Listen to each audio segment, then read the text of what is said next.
আসসালামু আলাইকুম প্রিয় দর্শক, আপনাদের সবাইকে শুভেচ্ছা সহ আমন্ত্রণ জানাচ্ছি বাংলা বিউ সংবাদে। সাথে আছি আমি সোহাগ জাদু। প্রথমেই শিরোনাম। করোনা ভাইরাসে আক্রান্ত হয়ে দেশে আরও ১৬ জনের মৃত্যু, নতুন আক্রান্ত ৯৩০। আক্রান্তের দিক দিয়ে করোনার উৎপত্তিস্থল চীনকে ছাড়িয়ে গেল ভারত। ভারতে আক্রান্তের সংখ্যা ৮৫,৭৮৪। বাংলাদেশে অবস্থানরত ব্রিটিশ নাগরিকদের দেশে ফেরাতে আরও ৩টি বিশেষ ফ্লাইটের ব্যবস্থা। সিলেট থেকে ঢাকা হয়ে যুক্তরাজ্য যাবে চার্টার্ড ফ্লাইট। ঢাকা দক্ষিণ সিটি কর্পোরেশনের মেয়র হিসেবে দায়িত্ব গ্রহণ করলেন ব্যারিস্টার শেখ ফজলে নূর তাপস। উসমানী হাসপাতালের করোনায় আক্রান্ত ৫ নার্সের ৪ জনকে শহীদ শামসুদ্দিন আহমদ হাসপাতালে ভর্তি। আইসিইউতে চিকিৎসা চলছে ২ চিকিৎসকের। শহীদ শামসুদ্দিন হাসপাতালের রোগী, চিকিৎসক ও স্বাস্থ্যকর্মীদের ফল উপহার দিলেন সিলেট মহানগর আওয়ামী লীগের সাবেক সাধারণ সম্পাদক আসাদউদ্দিন আহমদ। এতক্ষণ শুনছিলেন শিরোনাম, এবার বিস্তারিত। করোনা ভাইরাসে আক্রান্ত হয়ে দেশে গত ২৪ ঘন্টায় প্রাণ হারিয়েছেন আরও ১৬ জন। এটি একদিনে দ্বিতীয় সর্বোচ্চ মৃত্যুর রেকর্ড। একই সময়ে আক্রান্ত হিসেবে শনাক্ত হয়েছেন আরও ৯৩০ জন, আর সুস্থ হয়ে বাড়ি ফিরেছেন ২৩৫ জন। শনিবার দুপুরে স্বাস্থ্য অধিদপ্তরের করোনা ভাইরাস বিষয়ক নিয়মিত হেলথ বুলেটিনে এ তথ্য জানানো হয়। বুলেটিন উপস্থাপন করেন অধিদপ্তরের অতিরিক্ত মহাপরিচালক অধ্যাপক ডক্টর নাসিমা সুলতানা। তিনি বলেন, গত ২৪ ঘন্টায় করোনা ভাইরাস শনাক্তে আরও ৬,৫০১টি নমুনা সংগ্রহ করা হয়। আগের কিছু মিলিয়ে পরীক্ষা করা হয় ৬,৭৮২টি নমুনা। নতুন নমুনা পরীক্ষায় আরও ৯৩০ জনের দেহে করোনা ভাইরাস শনাক্ত হয়েছে। এ নিয়ে দেশে মোট আক্রান্ত হয়েছেন ২০,৯৯৫ জন। আক্রান্তদের মধ্যে মারা গেছেন আরও ১৬ জন, ফলে মৃতের সংখ্যা দাঁড়ালো ৩১৪ জনে। নতুন করে যারা মারা গেছেন তারা সবাই পুরুষ। গত ২৪ ঘন্টায় সুস্থ হয়েছেন আরও ২৩৫ জন। সব মিলিয়ে এ পর্যন্ত সুস্থ হয়ে বাড়ি ফিরেছেন ৪,১১৭ জন। মোট পরীক্ষা নমুনা সংগ্রহ ৬,৫০১টি এবং পরীক্ষা হয়েছে ৬,৭৮২টি। এগুলো পূর্বের নমুনা সহ পরীক্ষা ৬,৭৮২ এবং এর মধ্যে শনাক্ত হয়েছে ২৪ ঘন্টায় গত ২৪ ঘন্টায় ৯৩০ জন এবং এ পর্যন্ত শনাক্ত ২০,৯৯৫ জন। গত ২৪ ঘন্টায় মৃত্যুবরণ করেছেন ১৬ জন এবং এ পর্যন্ত মৃত্যুবরণ করেছেন ৩১৪ জন। গত ২৪ ঘন্টায় সুস্থ হয়েছেন ২৩৫ জন এবং এ পর্যন্ত ৪,১১৭ জন। মহামারী নভেল করোনা ভাইরাসের উৎপত্তিস্থল চীনে যত মানুষ আক্রান্ত হয়েছে তার চেয়ে ভারতে আক্রান্তের সংখ্যা এখন বেশি।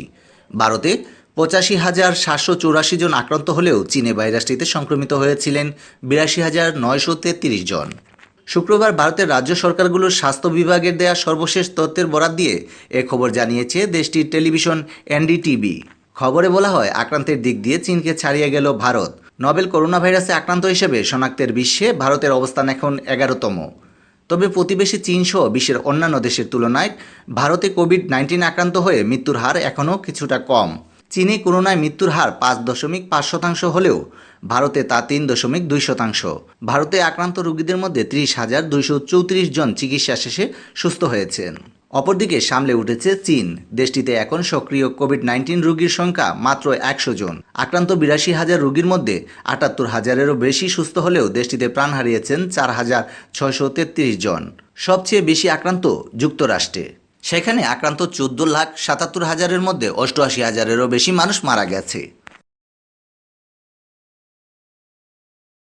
করোনা ভাইরাসের কারণে সৃষ্ট পরিস্থিতিতে বাংলাদেশে অবস্থানরত ব্রিটিশ নাগরিকদের দেশে ফেরাতে আরও ৩টি বিশেষ ফ্লাইটের ব্যবস্থা করেছে যুক্তরাজ্য। ঢাকার ব্রিটিশ হাইকমিশনের পক্ষ থেকে পাঠানো এক বিজ্ঞপ্তিতে এ তথ্য জানানো হয়েছে। আগামী ২০, ২৬ ও ৩১ মে এসব বিশেষ ফ্লাইট ঢাকা থেকে লন্ডনের উদ্দেশ্যে উড়বে। সিলেট থেকে ঢাকা হয়ে লন্ডন যাবে ৩টি ফ্লাইট। এ ৩টি ফ্লাইটে ৯০০ ব্রিটিশ নাগরিক যুক্তরাজ্য যাবেন।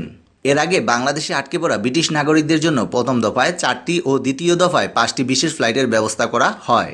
দ্বিতীয় দফার প্রথম ফ্লাইট গত ২৯ এপ্রিল সিলেট থেকে ঢাকা হয়ে লন্ডন যায়।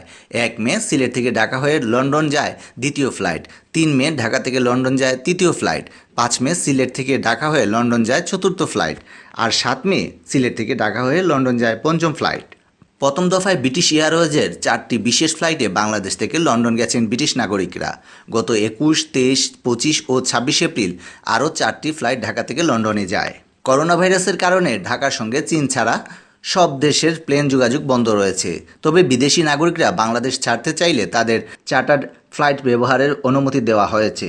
সে অনুযায়ী বিদেশি নাগরিকরা ঢাকা ছাড়তে পারবেন।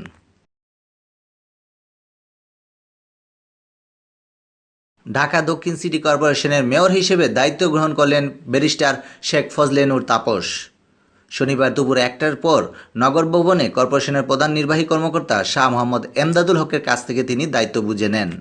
করোনা ভাইরাসের দুর্যোগের ফলে বড় কোনো আয়োজন ছাড়াই ব্যারিস্টার তাপস ঢাকা দক্ষিণ সিটি কর্পোরেশনের নগরপিতার আসনে বসলেন। গত 1 ফেব্রুয়ারি ডিএসসিসির নির্বাচনে আওয়ামী লীগ সমর্থিত প্রার্থী ব্যারিস্টার শেখ ফজলে নূর তাপস মেয়র নির্বাচিত হন। নির্বাচনে তাপস নৌকা প্রতীকে পেয়েছিলেন 4,24,595 ভোট। তার নিকটতম প্রতিদ্বন্দ্বী বিএনপি সমর্থিত প্রার্থী ইঞ্জিনিয়ার ইশরাক হোসেন ধানের শীষ প্রতীকে পেয়েছিলেন 2,36,512 vote. Sylhet Osmani medical college হাসপাতালের করোনা আক্রান্ত 5 নার্সের মধ্যে 4 জনকে শহীদ শামসুদ্দিন আহমদ হাসপাতালে ভর্তি করা হয়েছে। এছাড়া হাসপাতালে চিকিৎসাধীন 2 জন চিকিৎসককে আইসিইউতে স্থানান্তর করা হয়েছে।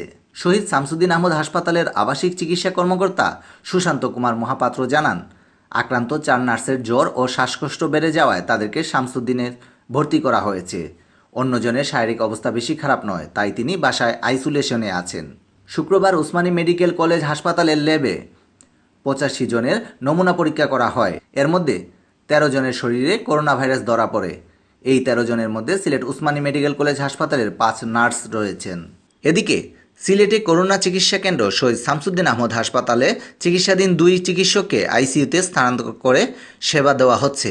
এই 2 চিকিৎসকের মধ্যে একজন হচ্ছেন একটি বেসরকারি মেডিকেল কলেজ হাসপাতালের গাইনি বিশেষজ্ঞ অধ্যাপক ডক্টর দিলীপ কুমার ভৌমিক ও অপরজন হচ্ছেন ওসমানী মেডিকেল কলেজ হাসপাতালের emergency medical officer. Doctor Dilip Kumar corona আক্রান্ত ও অন্যজন উপসর্গ নিয়ে হাসপাতালে ভর্তি হয়েছেন। সিলেট শহীদ ডক্টর শামসুদ্দিন আহমদ হাসপাতালে চিকিৎসাধীন রোগী এবং কর্মরত চিকিৎসক ও স্বাস্থ্যকর্মীদের ফল উপহার দিয়েছেন মহানগর আওয়ামী লীগের সাবেক সাধারণ সম্পাদক আসাদউদ্দিন আহমদ। শনিবার তিনি এই উপহার তুলে দেন ওসমানী হাসপাতালের পরিচালক ব্রিগেডিয়ার জেনারেল ইনুসুর রহমানের হাতে। এ সময় আসাদউদ্দিন আহমদ বলেন, করোনা ভাইরাসের সংক্রমণ দিন দিন বাড়ছে। সারা বিশ্বে এই ভাইরাস মহামারী আকার ধারণ করছে। আমাদের সিলেট জেলায়ও করোনা আক্রান্তের সংখ্যা 100 ছাড়িয়েছে। সিলেট জেলায় করোনা আক্রান্তদের একমাত্র চিকিৎসা কেন্দ্র শহীদ ডক্টর শামসুদ্দিন আহমদ হাসপাতাল। এখানে রোগীদের সেবায় যারা নিয়োজিত আছেন তাদের প্রতি আমি সম্মান জানাচ্ছি। তাদের প্রতি সম্মান জানিয়েই আমি এই সামান্য উপহার নিয়ে এসেছি। ব্রিগেডিয়ার জেনারেল ইনুসুর রহমান উপহার গ্রহণ করে হাসপাতালের পক্ষ থেকে আসাদউদ্দিনের প্রতি কৃতজ্ঞতা জ্ঞাপন করেন। এ সময় উপস্থিত ছিলেন সিলেট জেলা প্রেস ক্লাবের সাধারণ সম্পাদক শাহ দিদার আলম নোবেল, শামসুদ্দিন হাসপাতালের RMO doctor Sushanta Kumar Mahapatra, Osmani medical college হাসপাতাল নার্সেস অ্যাসোসিয়েশনের সভাপতি শামীমা নার্সিন ও সাধারণ সম্পাদক ইসরাইল আলী সাদেক। এতক্ষণ শুনছিলেন বাংলা ভিউ সংবাদ। এরপর প্রচারিত হবে সিলেটের আঞ্চলিক ভাষায় সংবাদ। দেখার আমন্ত্রণ রইল। সাথে থাকার জন্য ধন্যবাদ।